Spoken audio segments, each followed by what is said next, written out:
So I know people think of me as stirring the pot, but I'm just trying to create change also for the next generation or get the conversation going. And so for being outspoken like that, I was punished.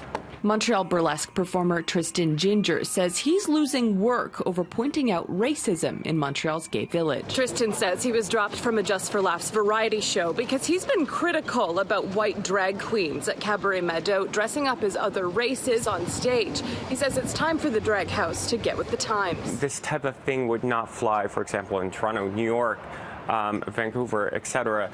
But for some reason, this conversation is so hard to have, and they feel, well, you know, because maybe I'm a queer person, I'm a gay guy, perhaps I've been oppressed too, so that gives me the right to kind of go on and kind of overtake other cultures. Some of the acts in question include a white drag queen in yellow face performing a geisha number, or several white queens in bindis performing a jai-ho dance choreography. He talked about it online, and this week his online activism caught up with him. The Just for Laughs programmer Pierre Poirier had seen Tristan perform in Montreal and hired him to participate in a variety show this July during Just for Laughs. But not long after, he was fired from the gig with this email. It reads, "There are changes to the show, and unfortunately we will not be able to welcome you this summer. By the way, I wrote you this show is hosted by Mado, and recently you tweeted strange comments about his place and the drags of Montreal. It is strange indeed." So that's paid work for me. So for me, I'm out of paid work, and something I was really looking forward to.